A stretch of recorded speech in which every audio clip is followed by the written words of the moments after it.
27 लोगों की hit list बनाने वाले और उनका एक एक कर इलाज करने की बात कहने वाले सुब्रमण्यम स्वामी से प्रधानमंत्री नरेंद्र मोदी खुश नहीं। स्वामी ने रिजर्व बैंक के गवर्नर रघुराम राजन को कांग्रेस का एजेंट करार दिया तो प्रधानमंत्री मोदी ने कहा कि राजन की देशभक्ति पर किसी को शक नहीं होना चाहिए। सवाल यह है कि इतने कड़े संदेश के बाद क्या सुब्रमण्यम स्वामी प्रधानमंत्री नरेंद्र मोदी की बात मानेंगे? 27 नाम की लिस्ट तैयार की है और धीरे धीरे एक एक का मैं इलाज करूंगा। आरबीआई के जो गवर्नर हैं वो मेरी राय में हमारे देश के लिए अनुकूल नहीं है। उसको जितना जल्दी छुट्टी करके वापस शिकागो भेज सकते हो तो भेजना चाहिए। राज्यसभा से बीजेपी सांसद सुब्रमण्यम स्वामी के इस हमलावर रुख ने खूब सुर्खियां बटोरी, लेकिन उनका ये अंदाज प्रधानमंत्री नरेंद्र मोदी को जरा भी पसंद नहीं आया। मोदी ने नाम तो नहीं लिया, पर अपनी बातों से सुब्रमण्यम स्वामी को यह संदेश जरूर दिया कि अपने आप को व्यवस्था से ऊपर मानना गलत है। प्रधानमंत्री जी रघुराम राजन के कॉन्टेक्स्ट में भी आपके राज्यसभा एमपी कई सारे कमेंट्स कर रहे थे, तो मेरा सवाल आपसे है कि क्या आपको लगता है कि ये उचित है? संयम और संतुलन की बात जब हो रही है तो क्या ये उचित है? मेरी पार्टी में हो या ना हो, फिर भी मैं मानता हूँ इस प्रकार की चीज़ें अनुचित है। ये जो पब्लिसिटी का शौक है उससे कभी भी देश का भला नहीं होता है। बहुत जिम्मेदारी से हर किसी ने व्यवहार करना चाहिए। कोई अपने आप को व्यवस्था से बड़ा माने वो गलत है। सुब्रमण्यम स्वामी के निशाने पर सबसे ज्यादा कोई रहा तो वो हैं रिजर्व बैंक के गवर्नर रघुराम राजन, लेकिन प्रधानमंत्री मोदी ने स्वामी के ठीक उलट राजन की देशभक्ति पर सवाल उठाने वालों को ही कटघरे में खड़ा कर दिया। What is your own view of the controversy around the exit of Raghuram Rajan? मेरा 2 साल का अनुभव है कि आज जो लोग उनके लिए विवाद करते हैं वे रघुराम राजन जी को अन्याय कर रहे हैं। ऐसा क्यों?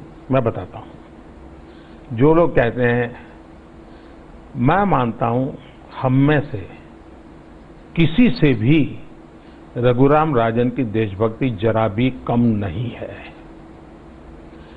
उनके साथ ये अन्याय होगा ये कहना कि किसी पद पर होंगे तभी वो देश की सेवा करेंगे। मैं जितना रघुराम राजन को जानता हूं, वो किसी भी पद पर हो, कहीं पर भी हो, वो भारत की सेवा करने वाला इंसान है, भारत को प्रेम करने वाला इंसान है। और इसलिए रघुराम राजन की सेवाएं देश को नहीं मिलेगी ऐसे रघुराम राजन नहीं है। वो देश को प्यार करने वाले इंसान है। तो ये उनके साथ बड़ा घोर अन्याय कर रहे, ऐसी भाषा बोलने वाले लोग। मेरा अनुभव उनके साथ अच्छा रहा है। उन्होंने जो काम किया है उसकी मैं सराहना करता हूं और उनके भविष्य के लिए मेरी शुभकामनाएं हमेशा रहेगी। एक तरह से कहा जाए तो मोदी ने बगैर नाम लिए सुब्रमण्यम स्वामी को खरी खरी सुना दी। अब सवाल यह है कि क्या स्वामी प्रधानमंत्री की बात सुनेंगे, क्योंकि पीएम के बयान के बाद आज सुबह सुबह स्वामी ट्विटर पर गीता के उपदेश देते हुए नजर आए। स्वामी ने लिखा कि यह दुनिया एक सामान्य संतुलन में है। पैरामीटर में एक छोटा सा बदलाव भी सभी संबंधित चीजों को प्रभावित करता है। इसलिए श्री कृष्ण का उपदेश है, सुख दुखे। वैसे रघुराम राजन पर हमले के बाद स्वामी वित्त मंत्रालय में आर्थिक मामलों के सचिव शक्तिकांता दास और इशारों में वित्त मंत्री अरुण जेटली पर भी निशाना साध चुके हैं। खबरें तो यही आ रही थीं कि स्वामी के बयानों से जेटली बेहद नाराज हैं। शायद यही वजह थी कि मुंबई में इमरजेंसी की 41वीं सालगिरह पर उनके भाषण और चेन्नई में आरएसएस की एक बैठक में तय उनके कार्यक्रम को बीजेपी ने रद्द कर दिया। और इसीलिए आज इस सवाल पर हम चर्चा कर रहे हैं कि जिस तरह के बोल सुब्रमण्यम स्वामी बोलते हैं, जिस तरह के हमले वो करते हैं अपनी ही पार्टी के नेताओं पर और भी कई पब्लिक फिगर्स पर, क्या आप प्रधानमंत्री की बात सुनने के बाद अपनी जुबान पर लगाम लगाएंगे सुब्रमण्यम स्वामी? सवाल नंबर 2, क्या सुब्रमण्यम स्वामी की नजर वित्त मंत्री जेटली की कुर्सी पर है?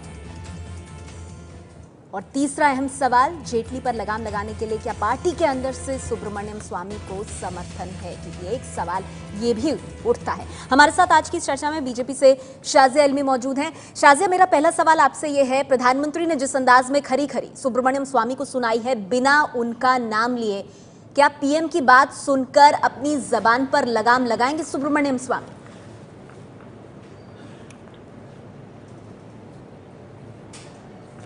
देखिए आप भी जानती हैं, सब जानते हैं, जो भी सुब्रमण्यम स्वामी जी से ज़रा सी भी परिचित हैं, कि उनको रोकना या उनसे संयम की ये उम्मीद करना मुश्किल है, और ये सवाल का जवाब शायद वो खुद ही बेहतर दें। लेकिन मुझे लगता है बहुत ज़रूरी था प्रधानमंत्री को बहुत ही साफ गोई से इस बात को रखना, क्योंकि उनके देशभक्ति पर, रघुराम राजन आरबीआई गवर्नर की देशभक्ति पर सवाल उठाए जा रहे थे और उनकी आर्थिक नीतियों पर भी सवाल उठाए जा रहे थे। तो मुझे लगता है एक बहुत ही जिम्मेदार स्टेट्समैन की तरह, ना सिर्फ एक प्राइम मिनिस्टर या पार्टी मैन की तरह मोदी जी ने अपनी बात को रखा है और एक बहुत ही क्लियर संदेश दिया है कि किसी भी पार्टी में कोई भी इंसान हो, संयम से काम करे, पहली बात। दूसरी बात, पब्लिसिटी के लिए ऐसी कोई चीज ना करे जिससे देश का नुकसान हो। आप देखिए आरबीआई गवर्नर की पोजीशन कितनी अहम पोजीशन है, कितनी बड़ी चीज है। तो अगर उसकी गरिमा या उसकी मर्यादा को जरा भी आहत होती है तो वो जाहिर सी बात है देश पर असर पड़ता है। तो तीसरी बात उन्होंने बहुत जरूरी ये भी कही कि वो आरबीआई गवर्नर जी के साथ काम कर चुके हैं, भले ही वो यूपीए के अपॉइंटी हों, लेकिन उनका काम बहुत अच्छा रहा है और उनकी सेवाएं हमेशा देश को चाहिए भी होंगी और कोई कमी नहीं आएगी। तो मेरे ख्याल से हर सिरे से खारिज कर दी है जो भी मिथ्या या बोलिए या जो भी कड़ी कड़ी बात सुब्रमण्यम स्वामी कहना चाह रहे थे। प्रधानमंत्री ने दो टूक तरीके से साफ गोई से सुब्रमण्यम स्वामी को जवाब दिया। अब आप कह रही है सुब्रमण्यम स्वामी के ऊपर है कि वो प्रधानमंत्री की बात को गंभीरता से ले, या आपका मानना है कि गंभीरता से लेनी चाहिए। अब जबकि पीएम बोले, हमारे साथ सीपीआई से अतुल अंजान साहब है। अतुल अंजान साहब, आप भी मानेंगे कि इस बार प्रधानमंत्री मोदी ने एक तरह से सुब्रमण्यम स्वामी को उनकी जगह दिखाई है कि भले ही पार्टी ने राज्यसभा सांसद बनाकर भेजा, लेकिन उनके मन में जो भी आए वो बोल नहीं सकते क्योंकि व्यवस्था से कोई ऊपर नहीं होता, जैसा पीएम ने कहा।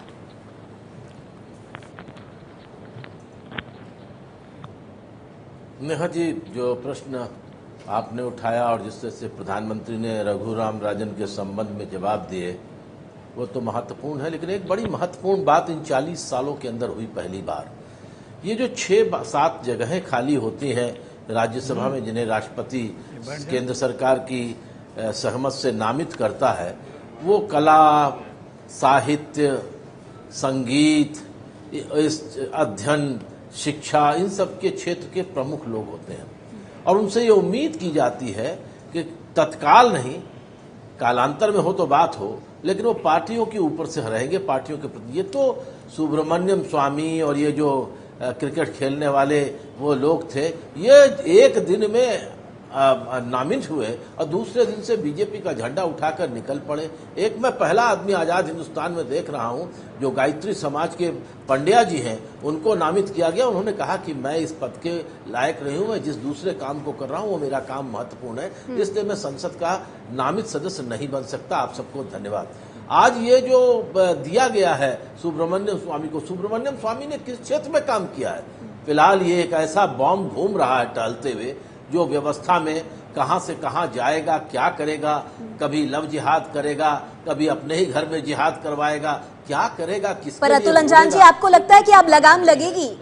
या आपको भी शाजिया की तरह लग रहा है कि सुब्रमण्यम स्वामी जिस तरह के बयान देते हैं वो क्या करें, कहा नहीं जा सकता उनके बारे में? वो उनके बारे में is a loose cannon. I think उनके बारे में कोई कुछ कह नहीं सकता। वो कहाँ जाएंगे, कहाँ बैठेंगे, कहाँ बोलेंगे, अदनान के यहाँ जाएंगे कि खशोगी के यहाँ जाएंगे कि जैन के यहाँ जाएंगे कि किसके यहाँ जाएंगे, कोई ठिकाना नहीं है। इसका कोई ठिकाना नहीं है। फिलहाल प्रधानमंत्री जी ने उनको सांसद बनाया है तो प्रधानमंत्री जी उनको बांधे रखें, अब देखा जाएगा। हमारे गांव में कहावत है नेहा जी कि जब बैल काम के नहीं होता तो बसहा बैल को दरवाजे पे बांध दिया जाता है। अब बसहा बैल क्या करेगा क्या नहीं करेगा हमें क्या पता। अखिलेश प्रताप सिंह कांग्रेस पार्टी से हमारे साथ हैं। पार्टी ने राज्यसभा में सांसद बनाकर क्यों भेजा? अखिलेश प्रताप सिंह, आप तो कांग्रेस पार्टी से आते हैं, आप समझेंगे कि सुब्रमण्यम स्वामी के जो वार होते हैं कांग्रेस पार्टी पर और खास तौर पर जिस तरह से आपके शीर्ष नेतृत्व को, सोनिया गांधी और राहुल गांधी को वो निशाने पर लेते हैं, वो तो बीजेपी के लिए मधुर संगीत होगा ही।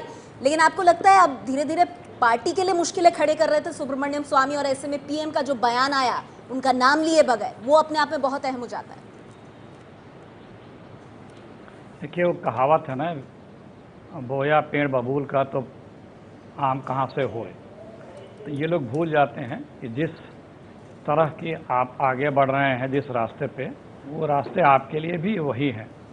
लेकिन महत्वपूर्ण यहाँ पे ये है जो संदेश जा रहा है आज के इस एपिसोड के बाद कि 2 सालों में बहुत से लोगों ने बहुत अनर्गल बयान दिए और कभी किसी पे भी प्रत्यक्ष या परोक्ष रूप से प्रधानमंत्री जी ने एक लफ्ज भी नहीं कहा जो आज उन्होंने कहा कि व्यवस्था से ऊपर कोई नहीं है। वो क्या दर्शाता है? वो ये दर्शाता है कि अभी तक जितने लोग जिसके खिलाफ भी बोल रहे थे, आडवाणी जी बोले, सिन्हा जी बोले, सोरी जी बोले, पार्टी के अंदर तमाम लोग बोले, तमाम एमपी बोल रहे हैं, कीर्ति आजाद बोले, बड़ी लंबी फहरिस्त है।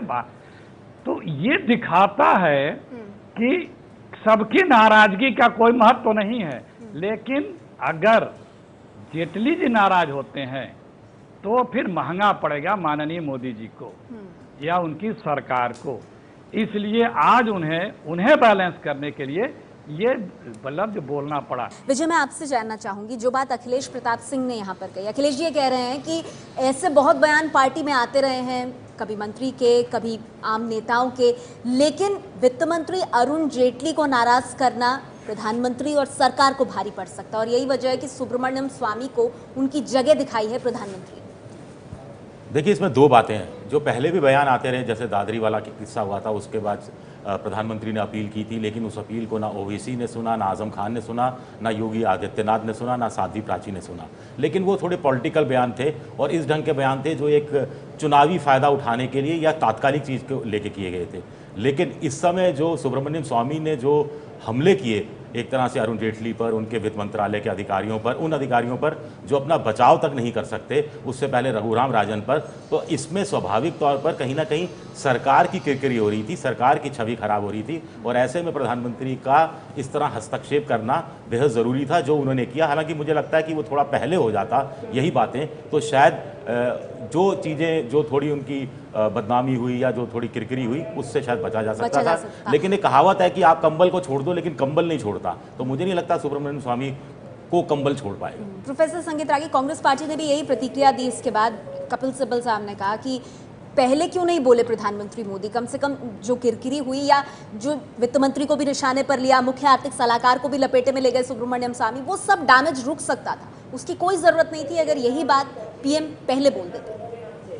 ऐसा है नेहा जी, मैं इस सवाल के 2 अंश हैं। एक तो कांग्रेस पार्टी का बयान प्रवक्ता की तरफ से, दिग्विजय सिंह ने ऐसे 17 कंट्रोवर्शियल स्टेटमेंट्स दिए थे और वो सारे जो टेररिस्ट थे उसके फेवर में जाकर के आजमगढ़ में जो उनका बयान देख लीजिए, जाकर के जो दिल्ली के अंदर जो इनकाउंटर हुआ था उसके बयान देख लीजिए। एक बार भी मनमोहन सिंह के मुखारबिंद से एक बयान नहीं आया था, न ही श्रीमती सोनिया गांधी जी के मुखारबिंद से आया था, न ही उस समय के होम मिनिस्टर के मुखारबिंद से बयान आया था।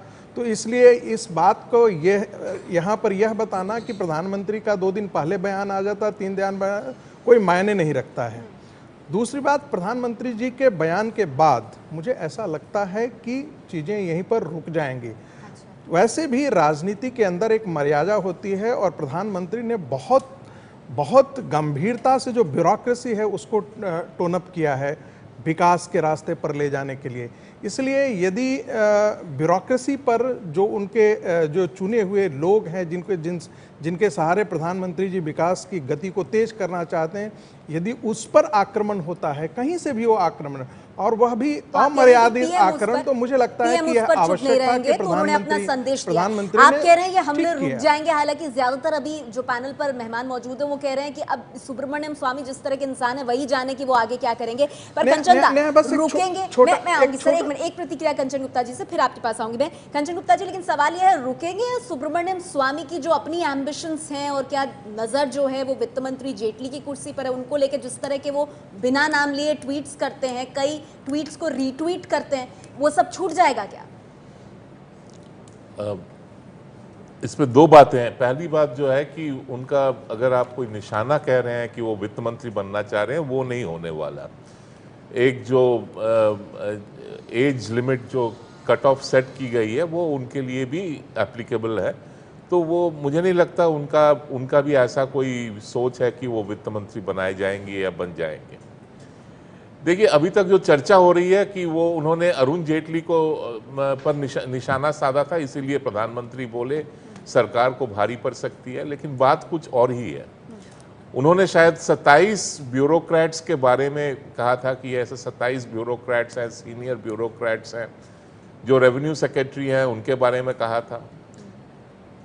अब पूरी जो ब्यूरोक्रेसी है वो डीओपीटी के अंतर्गत आती है और डीओपीटी कंट्रोल करती है किस ब्यूरोक्रेट को किसको कहाँ पे रखना है, किसको क्या काम देना है, रखना है भी कि नहीं। और डीओपीटी जो है वो नोशनली एमओएस पीएमओ देखते हैं, लेकिन वो पीएमओ के अंतर्गत आता है।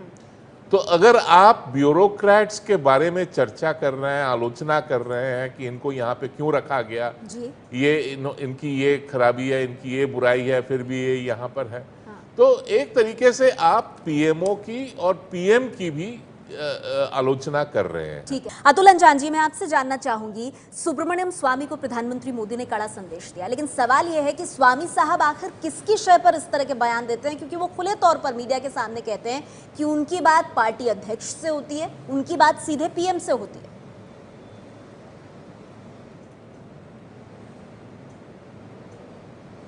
नेहा जी, जिस तरह का माहौल इस सरकार में हो रहा है उसकी एक छाया है।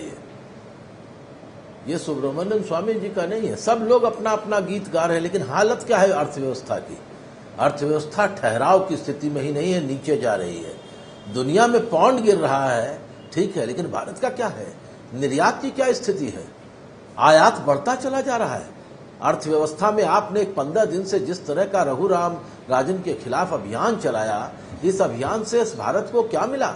भारत की मौद्रिक नीतियों में कोई परिवर्तन हुआ क्या?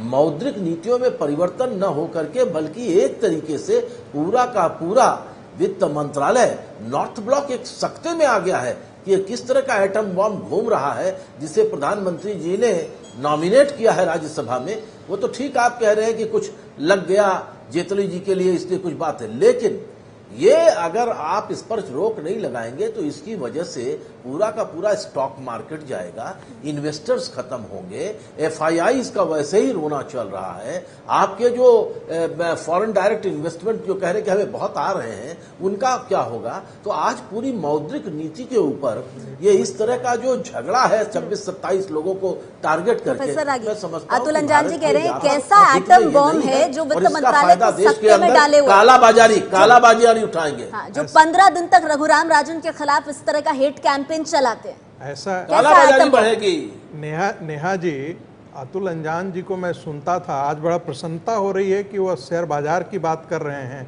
बड़ी प्रसन्नता हो रही है कि वो ये कह रहे हैं कि एफडीआई रुक जाएगी। अरे आप तो एफडीआई के एकदम घोर विरोधी रहे हैं। आप भी कहते थे कि बॉम्बे स्टॉक एक्सचेंज में उतार चढ़ाव से कोई भारत के विकास पर असर अंतर नहीं पड़ने वाला, रातों रात रुक जाइए। ये 15 दिन से ये जो पूरा प्रचार और दुष्प्रचार चल रहा है, मुझे तो समझ में नहीं आ रहा है कि यूपीए सरकार के समय रघुराम राजन जी की अपॉइंटमेंट हुआ था। यदि आज वो जाते भी हैं तो इसमें कौन सी ऐसी बड़ी बात हो गई है? सवाल संस्था का है। हाँ, मैं इससे बिल्कुल सहमत हूं कि किसी व्यक्ति पर उसके व्यक्तिगत आक्षेप या उस पर कोई किसी भी प्रकार का इस प्रकार का आलोचना बिल्कुल व्यक्तिगत नहीं होनी चाहिए थी। बाकी उनका टर्म खत्म हो रहा था, इसमें ऐसा बताया गया जैसे इस देश में आरबीआई गवर्नर बनने लायक और कोई दूसरा व्यक्ति अखिलेश जी, इसका जवाब आप देना चाहेंगे? प्रधानमंत्री ने भी ये बात कही कि रघुराम राजन यूपीए सरकार में अपॉइंट किए गए थे, वो अपना पूरा कार्यकाल खत्म करके जा रहे हैं और वो इस तरह के इंसान है कि वो दूसरी पारी भी खेल सकते हैं भारत में। हाँ, अर्थव्यवस्था के साथ सवाल ये है, एक मिनट सर, मेरा सवाल सुन लीजिए फिर जवाब दीजिएगा अखिलेश जी। सवाल ये है कि जब प्रधानमंत्री इस तरह की बात करते हैं, उसके बाद कांग्रेस पार्टी प्रतिक्रिया देती है कि ये बात पीएम पहले कह देते। तो जैसा आपने संगीत रागी साहब को सुना, उन्होंने कहा यूपीए के वक्त भी कई इस तरह के बयान अलग अलग कॉन्टेक्स्ट में आते थे, तब कितना बोलते थे मनमोहन सिंह, तो आज वो तुलना करना कितना जायज है? मनमोहन सिंह कितना बोले हैं प्रधानमंत्री की वेबसाइट पे था। कितने बार मीडिया से इंटरेक्ट किए, एक तरफा बयान नहीं दिए हैं। 19 साल हो गए इस माननीय मोदी जी को से किसी ने क्वेश्चन किया हो। एक बार, सिर्फ एक बार हुआ था लंदन में, और उसके बाद चेहरा क्या हुआ था सबको याद है। 19 साल में सिर्फ एक बार सवाल करने का किसी को अवसर मिला था, और एक बार पार्लियामेंट में जब मीडिया उन्होंने बोला था, खड़े हुए 3 सवाल हुए, आप लोगों ने सवाल किए थे, उसको चले गए थे। तो वो रहा मनमोहन सिंह जी के बाद। देखिए आज मैसेज क्या है कि आरबीआई के गवर्नर को माननीय सुब्रमण्यम स्वामी जी ने ध्वस्त कर दिया। प्रधानमंत्री यदि उनकी तारीफ कर रहे हैं तो भाई फिर जाने ही क्यों दे रहे हैं? और आज जो आप बार बार सवाल कर रहे हैं कि किसका सा है, सा मोदी जी का है, सा आरएसएस का है, सा अमित शाह का है, लेकिन वो सा एक लिमिट तक है। अच्छा। वो ऐसा सा नहीं है कि जेटली जी का नाराजगी नहीं सह सकते या नहीं अफोर्ड कर सकते, इसलिए थोड़ा सा उन्हें नियंत्रित करने की बात दिखाई जा रही है। इस पर जवाब जो वो कह रहे हैं वो होगा, ठीक है, जो वो कह रहे हैं वो होगा। सर शाजिया, अखिलेश कह रहे हैं, अखिलेश जी कह रहे हैं शय किसकी है? पीएम की शय है, आरएसएस की शय है, पार्टी अध्यक्ष की शय है, लेकिन वो शय का जो है उसकी भी एक लिमिट है। जब उसको उस रेखा को पार करेंगे सुब्रमण्यम स्वामी तो फिर उनको ठीक करके उनकी जगह दिखाई जाएगी।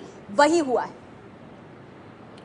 नहीं, अफोर्ड नहीं कर सकते जेटली के खिलाफ, इसलिए कर रहे हैं, मजबूरी है। हाँ।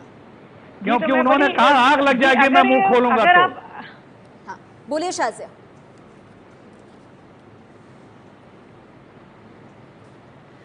अच्छा, पता नहीं, मेरे ख्याल में शाजिया का संपर्क हमसे टूट गया। शाजिया, आपका लिंक ठीक करने की हम कोशिश करेंगे। जी, मैं आपके पास आती हूँ कंचन, लेकिन उससे पहले विजय, मैं एक प्रतिक्रिया आपसे चाहूंगी। ये जेटली की कुर्सी पर सुब्रमण्यम स्वामी की नजर है। जब हम शय की बात करते हैं कि किसके शय पर स्वामी बयान दे रहे हैं, तो क्या जेटली को कमजोर करने के लिए पार्टी के भीतर से कोई हाथ है? ये सवाल भी तो उठेगा।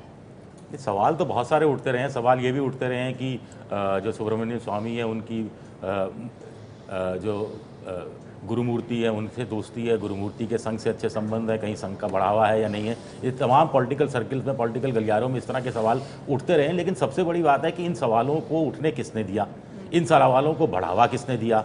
जब सुब्रमण्यम स्वामी इस तरह के सवाल कर रहे थे तब पार्टी अध्यक्ष ने कहा उनका ये निजी मामला है। क्या किसी सांसद का कोई निजी मामला हो सकता है? और अगर वो निजी मामला है तो वो अनुशासनहीनता के दायरे में आता है या नहीं आता है? अगर अनुशासनहीनता के दायरे में नहीं आता है तो फिर प्रधानमंत्री की नसीहत का कोई मतलब नहीं है। अगर अनुशासनहीनता के दायरे में आता है तो अनुशासनहीनता में कोई कार्रवाई हो पार्टी करती है या नहीं करती है, पार्टी विद द डिफरेंस की, खासतर से उस पार्टी की जिसमें माना जाता है कि जो मोदी हैं और अमित शाह, उनका पूरी पार्टी और पूरे संगठन पर होल्ड है। ठीक है शाजिया, इस पर आपका जवाब चाहूंगी। जब सुब्रमण्यम स्वामी इस तरह के बयान दे रहे थे, ऐसा माहौल बना रहे थे, तब पीएम क्यों नहीं बोले? तब पार्टी अध्यक्ष कहाँ थे? और आज जैसे अखिलेश जी कह रहे हैं कि मजबूरी है अब, क्योंकि गाज जो है वो वित्त मंत्री जेटली जी पर गिरती हुई दिखाई दे रही है, इसलिए अब नियंत्रित करना होगा सुब्रमण्यम स्वामी को। मुझे लगता है जी, वो मीन मेख निकालना तो जाहिर है ऑपोजिशन का काम है, और उन्हें कोई भी चीज अच्छी कहीं नजर नहीं आती। अगर प्रधानमंत्री इस पर कुछ नहीं बोलते तो एक और ही सवाल होता है कि इस पर क्यों नहीं बोले हैं। अब बोले हैं तो उस पर भी अटकलें लगाई जा रही हैं और कयास लगाया जा रहा है कि शायद कुछ निजी फायदा होगा, या जेटली जी के खिलाफ है, या ब्यूरोक्रेसी के खिलाफ है, या पीएमओ के खिलाफ है। मैं तो कहूंगी कि प्रधानमंत्री ने ये साफ करके काफी लोगों को फंसा दिया है। जैसे कांग्रेस के हमारे प्रवक्ता बड़े कंफ्यूज अभी साउंड कर रहे हैं। अजुल अंजान जी तो पहली बार एफडीआई और एक्सपोर्ट इंपोर्ट की बात कर रहे हैं, और इस बार के क्वार्टर की बात कर रहे हैं, और जीडीपी ग्रोथ की बात कर रहे हैं, सुनकर मुझे भी खुशी हो रही है। तो मुझे लगता है कहीं ना कहीं जो लोग अटकलें लगाते थे कि सुब्रमण्यम स्वामी, मुझे बोलने दीजिए, खत्म करने दीजिए बात को, खत्म करने दीजिए, 2 मिनट लगेगा, एक मिनट लगेगा, बल्कि अगर आप चुप रहे अगर 1 मिनट, तो मुझे लगता है काफी कंफ्यूजन में सब लोग आ गए हैं। सबकी थियोरीज होती हैं, और ये जैसे कि अभी विजय जी ने कहा कि गलियारों में ये अफवाहें थी, तो अफवाहें भी अभी समझ में नहीं आ रहा अफवाहों वालों के क्या बोले। अब प्रधानमंत्री नहीं बोलते, प्रधानमंत्री ने बोल दिया, कहा कि बैकिंग है सुब्रमण्यम स्वामी के आरएसएस से, वित्त मंत्री को अपना विदेश दौरा छोड़ करके प्रधानमंत्री से मिलने आना पड़ रहा है। प्रधानमंत्री के, अरे बोलने दीजिए, घबराइए नहीं, घबराइए नहीं। आपने 1 मिनट मांगा था तो मुझे बोलने तो दीजिए भाई साहब। अच्छा, शुक्रिया आपको, काफी बात रखी, आपका शुक्रिया। देखिए मुझे लग रहा है कितने बुरी तरह फंसे दिख रहे हैं, सुब्रमण्यम स्वामी को बैक किया जा रहा है आरएसएस से, और मोदी जी, अरे बोलने दीजिए, एक आधा मिनट लगेगा, बोलिए शाजिया, आधा मिनट लगेगा, थोड़ी संयम की बात है, संयम आप भी बरत लीजिए। तो मुझे लगता है जो सियासी गलियारों में जिस तरह की थी कि सुब्रमण्यम स्वामी जी को लाया गया है खासतौर से, और आरएसएस की वो है, और मोदी जी अलग से चला रहे हैं, और आरएसएस है मेन सीट पे। अब आरएसएस के ही प्रवक्ता सामने बैठे हैं, प्रधानमंत्री ने साफ नहीं, मैं आरएसएस का प्रवक्ता नहीं हूं। सारी तरह की अटकलों को जो फिट करने की कोशिश कर रहे थे लोग, वो बड़े कंफ्यूज हैं। उन्हें समझ वो जी जो एक्सपर्ट है आप बता रहे हैं आरएसएस के पिता आप आरएसएस के एक्सपर्ट है, तो आरएसएस में भी किसी ने प्रधानमंत्री के बयान की किसी तरह से आलोचना नहीं की। अब तक की इस चर्चा में ज्यादातर मेहमानों का ये मानना है कि जिस तरह के शख्सियत सुब्रमण्यम स्वामी है वो कब क्या बोल जाएं कोई नहीं जानता। लेकिन मेरा सवाल कंचना आपसे ये है कि अगर प्रधानमंत्री की इस तीखी टिप्पणी के बाद भी सुब्रमण्यम स्वामी अपनी आदतों से बाज नहीं आते हैं, फिर पार्टी और सरकार क्या करेगी, क्या होना चाहिए? नहीं, अब मुझे नहीं लगता कि सुब्रमण्यम स्वामी अब इसके बाद अभी तुरंत ऐसा कुछ कहेंगे या करेंगे जिससे पार्टी को आपत्ति हो या सरकार को उसमें नुकसान हो। लेकिन एक और बात है, पार्टी में एक ऐसी मैकेनिज्म बहुत जरूरी है, पहले हुआ करती थी किसी जमाने में, कि सांसद में भी और सांसद के बाहर, संसद में भी संसद के बाहर भी, कि लोग जो बोलते हैं वो बोलना चाहिए, नहीं बोलना चाहिए, उस पर डिसिप्लिनरी एक्शन हो, कितना हो, कैसे हो। तो ये एक सिस्टम जो थी वो 10 साल में वो बिखर गई है सिस्टम। उस सिस्टम को फिर से बनाना जरूरी है। दूसरी बात है कि कभी कभी मुझे लगता है शायद प्रधानमंत्री जी भी बोलने में देर कर देते हैं। रघुराम राजन वाला जो विषय है, रघुराम राजन ने अपना पूरा टेन्योर खत्म किया है। ना सरकार ने उन पर कोई एहसान किया है, ना उन्होंने सरकार पर कोई एहसान किया है। उनको 3 साल के लिए अपॉइंटमेंट किया गया था, उन्होंने 3 साल कंप्लीट किया है। वो अपने यूनिवर्सिटी ऑफ शिकागो से 3 साल की छुट्टी लेकर आए थे। तो ये एक जो सिचुएशन बन जाती है, सरकार चुप्पी साधे रहती है और लोग कहने लगते हैं ये नहीं हुआ जी, वो उनको निकाल दिया गया। मौका ही क्यों दिया जाता है? ठीक है, ऐसा ही मौका, बस एक सेकंड और लूंगा। ऐसा ही एक मौका नालंदा यूनिवर्सिटी पे आया था। अमर्त्य सेन की पूरी टेन्योर खत्म हुई। टेन्योर खत्म होने के बाद सरकार ने तय किया कि हम किसी और को लाएंगे। ठीक है। और एक ऐसा हवा बना दिया गया कि अमर्त्य सेन को निकाल दिया सरकार। तो पहले इन बातों पर सफाई क्यों नहीं सामने आती? ठीक है सब, क्योंकि वक्त कम है कंचना, माफ कीजिए आपको मुझे रोकना पड़ रहा है। शाज़िया, यही सवाल था, ये जो चुप्पी वाली बात है, अगर आप इसे इस तरह से ले कि जब विवाद बढ़ जाता है, अगर जो बात आज कही गई है वो बात पहले कह दी जाती तो शायद विरोधियों को भी सवाल उठाने का मौका नहीं मिलता।